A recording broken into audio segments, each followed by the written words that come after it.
Hey everyone, what's happening? First and foremost, I just want to say a massive thank you to each and every one of you sent me well wishes and what have you during what's been a bit of a mad time. I'm now fully recovered from a little bout of corona, so yeah, back in work, back talking about football, and a massive thanks as well. In addition to that, to the people who've signed up to my Patreon at patreon.com/Maych, a little community over there, and again, those guys have really helped support me through the last couple of weeks. So yeah, brilliant. Trying testing times for all of us, I'm sure you'll understand. But yeah, fingers crossed for me and the family, although they're still having a couple of issues and what have you. Hopefully, we as a family are on the way through it. Even though we're now in a really mad world, and it's that mad world that kind of informs what I want to talk about today. And I want to talk about the world of football. And I want to talk about its importance and its relevance at the moment. But before I do, I just want to draw attention to the fact that throughout this period, I do have this sponsorship. It's with One Football. It's a fantastic football app, and a little at odds to the kind of the stuff I'm going to be talking about. But if you want a great football app that keeps you up to date with loads of news, we need entertainment in trying times like this. Get the One Football app. I'll put a link in the description underneath. Go and download it. It's brilliant. It's going to keep you up to date with everything that's happening in and around the sport. And of course, when the football finally returns, you can have match day centres and all that kind of stuff. So thanks to them for supporting the channel again in this period. So it got me thinking. I've been bedridden for the best part of 2 weeks. So I haven't really been particularly active. I haven't been very active on social media. I haven't really been able to do a great deal. I was largely pinned to my bed and being able to watch bits and pieces of telly, listen to bits and pieces of podcasts, barely pick up a control pad. I've not done much gaming and what have you. But obviously, I've not been able to work in this period. Now, as you all know, my work revolves around the football and predominantly around Liverpool Football Club. And what a weird set of circumstances we're in, where Liverpool have got this massive, basically unassailable lead in the league for the first time in 30 years. It looked predestined, it looked written, and there's still a chance that that might not happen. It was so big that, of course, even John Oliver was talking about it on Last Week Tonight, which I thought was fantastic as well, and actually had a surprising smile to my face given the circumstances. I asked the question on Twitter, though, given the current circumstances, given the world we're living in right now, is football important? And I'll go through a couple of the responses I got, which I thought represented a really good kind of range of opinions on stuff on this, and then give you my kind of take on it, because I think it is a very interesting topic at the moment. Graham Day from Jelly Media says, take COVID out of it, and I pretty much wrote an essay on this in my degree. Showing off there. Broadcast genres, elements of journalism and broadcast degree. In short, yes, it is a tool for social bonding, unity, hope, representation, and identity, and more so now, normality and continuity. Ali, who's one of the professional PES players, is a good lad as well. Football is important to a certain degree. We couldn't live without it, that's for sure. During a pandemic, we've got to think about the players and their health. Football brings people together, and the love we have will never stop us dreaming about when it will return. Joe Esposito was a Redmen intern until recently. The current climate has shown me how consumed by the game I am, watching and talking about the game, but also shown me how minuscule it is when push comes to shove and lives are at risk. Paul O'Kane underscore LFC, it said, maybe it's just me, but about 70% of my free time, I'm thinking, watching, or listening to something football related. Like Jürgen said when he first arrived, football is escapism. Steve Hall from Reed Liverpool FC, and he's got his own YouTube channel as well now, which I highly recommend checking out. As someone whose job relies on it, like yourself, it is important in the grand scheme of things. It's not above things like health, family, etc. But sport pays the wages of so many people.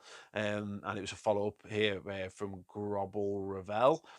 Says also, how do you afford a value to the role of football and other sports play in people's mental well-being? It's the escape from reality and the stress reliever that many rely on, and has forever been thus. It's relative, of course, but yeah, it's important. Talking Red saying, yeah, it's important, not the most, but still very important, and varies important to different people. And Sam Walker, 100%, I've said this all along, the mental health issues will arise over the next few weeks and months, could match, if not outweigh, the problems of the virus. Football is a way out, sport is a way out, we need it back ASAP. They aren't mutually exclusive. And Helen Raybold, who's been lovely, sending me messages throughout this period, just checking them okay, and asking Chris to check them okay, says, no, football isn't important. People's health and well-being are more important. No one should judge, Paul, but we all do. Smiler, it's not more important than people's lives, but it plays a big role in our lives. The memories we have of time with loved ones that have passed, the emotions we get to share with our family and friends, how it brings people together from all walks of life, beautiful. Tall Cat saying not in the slightest is it important. Anyone who wants to watch a game at the moment isn't thinking of the health, well-being of all the people involved in putting that game on. Andrew JB says life trumps football every day of the week, and if stopping football can save lives in the short or long term, then there's no contest. But does that mean football isn't important? Of course not. Football is joy to so many, and what is life without joy? Our lives are poorer. Thanks so much. So there's loads of people who tweeted. If you want to ever get me on Twitter, it's at the Paul Machin, of course. But yeah, it's mad because I feel like we're in a mad world where we are, for a start, particularly in my industry, we have to caveat everything we say when we're talking about football. We're trying to talk about the return of football or anything about the footy. It's got to be caveated with, but look, the importance of people's lives and making sure that people are healthy and all that is important. It is. It shouldn't. That should be a given, really. I think we can all accept that the overall health and safety of people is far important. I've just come through it. It's horrible, and I only had basically symptoms that my symptoms weren't severe enough to put me in hospital. And I still, as I said on the video the other day, I would not wish it upon my worst enemy.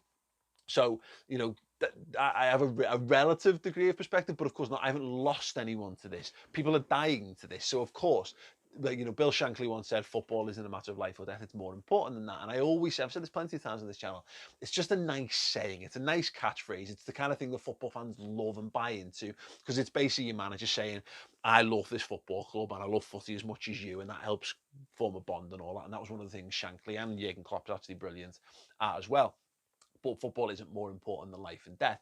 The issue I'm kind of having with all this at the moment is that it's shown me how unimportant, in equal measures, I've seen how unimportant and how important football is. So from a mental well-being perspective, listen, if the football was to come back, we're in a very awkward position with this channel, with Red Men TV, with a load of other sporting things where there's no content, and and I feel this as well. I don't really want to talk about Liverpool. I don't really want to watch Liverpool content. I want to listen to Liverpool podcasts because I've gone through, from what number of reasons, because again, there's other mitigating circumstances and there's more important factors in your life. Taking care of your kids and your family takes precedence, of course. But I've just come through an era where all we ever talked about was the past. And we talked about things that happened in the past, and that kept us sated, that satiated our need, that kept us distracted from the fact that Liverpool weren't brilliant. We needed that. It was 5 stars. It was constantly talking about Istanbul, talking about the treble, talking about the good players of years gone by and what have you, talking about the glory days. And at the moment, we're left with a situation where this is the best Liverpool team ever, and we're having to talk about the past just because there's nothing new. Because at the minute, everything is frozen in time. It's frozen in limbo. So, if you're a fan of another football club, I'd be interested to know what your take is on this.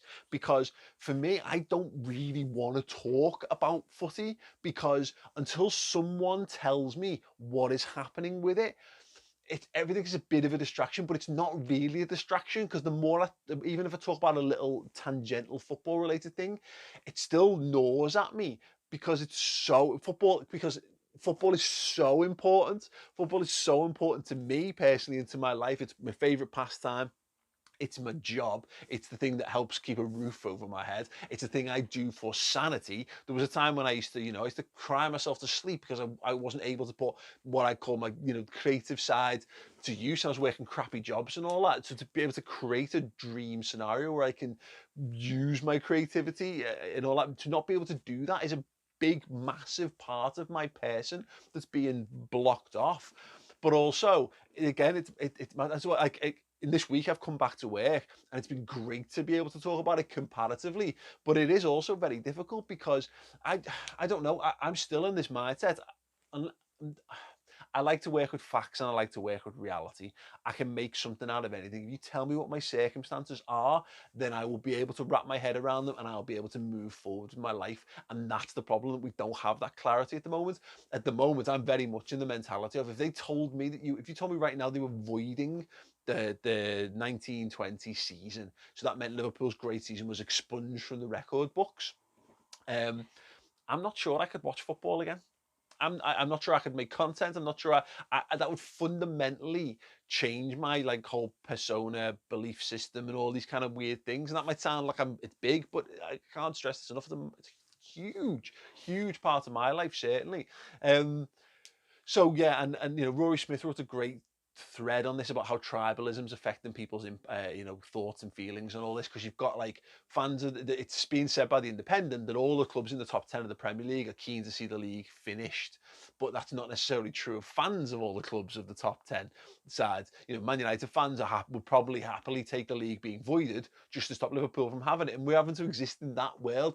That uncertainty is making the whole experience and showing me how annoying the whole thing is, and really detracting from football. And while there's no football to be played, I like football. I like all the things around football. I love watching the game. I love talking about what could happen in the game. I love talking about what happened in the last game. They're annoying, but I love transfer rumors. I love the transfer merry-go-round. I love all those things. So my life is definitely poorer for not having football in that.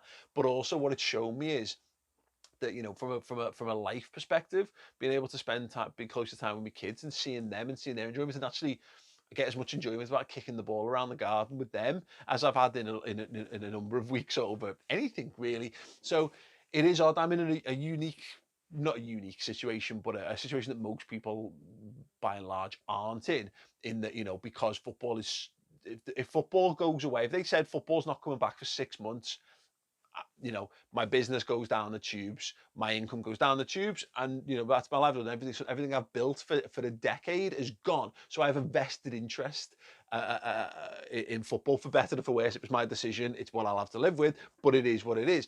So I don't know whether that colours my opinion. I'd be interested to know your thoughts on how important football is to you right now. I think the mental health thing is right. I think as long as it can be done safely and with people's health in mind in the future. And I don't know whether that, when that safest period is to do that, because I'm not an expert. I'm probably you're not either.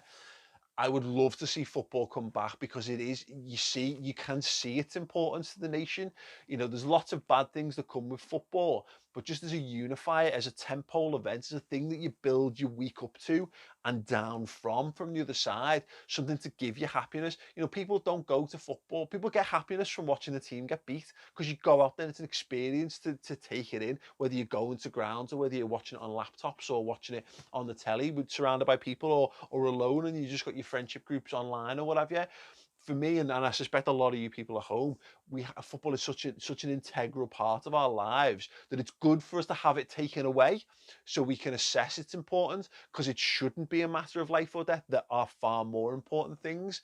But equally, I think the longer this goes, you can see what a wonderful thing football can be. And that's hard sometimes, you know, when you, for me anyway, and people who work in the world around football, you put a lot of your happiness onto 11 lads running around kicking a football, and that is crazy when you actually think about it. So yeah, but what it showed me is that there's loads of other things that go in and around football that I genuinely love. If you took cinema away, which they have done, but if you took films away, if there were no new movies made, there was only you can only watch things that be made, that'd be great for the time. But you know, cinema and television is all about innovations, but the new thing, it's about people pushing boundaries and giving you new experiences and making you think about new things. And football has that impact too. If you took away all, and I think in this regards, and it's why people laugh about the wrestling, say it's not a sport, but this is where football and wrestling are very similar. They are, because it's a sport doesn't mean it's not entertainment. It doesn't mean that it's not escapism. That's what it's supposed to be. It's, you know, we don't like it when we compare football to theatre, because football's an interactive experience. You need to be able to go and sing and cheer, and you can have a tangible impact on the story. That's what makes football so fantastic. That's what makes football better than television and film and almost anything else. All of the sports are similar in that regard, of course, but yeah, that's why it's absolutely brilliant. And it won't be the same having fans, you know, if we play behind closed doors and there's no fans in the stadium. But at this point, you know, provided it can be done in the right way, I think football is just, it's, for me anyway, it's just such a very, very important thing to my happiness that I can't wait, hopefully, to have it back at some point. And I don't want to have to give up football, which I will have to do if Liverpool Liverpool have the league taken away from them. But you know, at least it's not a team at the end of its powers, you know, and losing out on that opportunities. There is that. I know. But listen, just a bit of a mad straight rambling from me. You can see no cuts in this one. I'm just flying through it because got a lot of thoughts jumping around my head.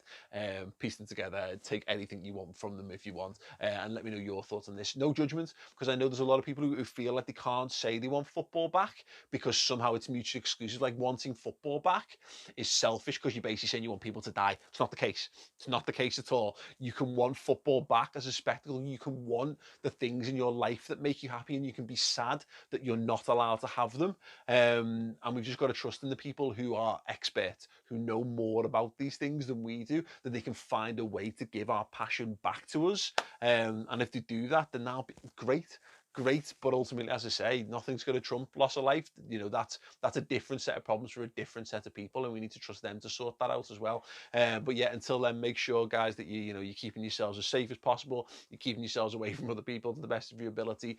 Drop a like on this video if you enjoyed it. Comment below, and if you want to help support me through this really mad time, go to patreon.com/Maych and sign up. We've got a boss little community going there, some Q&A, some back and forth. I'll be doing a little bit more videos and answering some of your questions and stuff there in the coming weeks. But yeah, good fun. We have a good little laugh on there, and those guys are absolutely amazing human beings. If you want to be one of them, then please do, of course. Other than that, see you all very soon. Love you guys. Keep safe.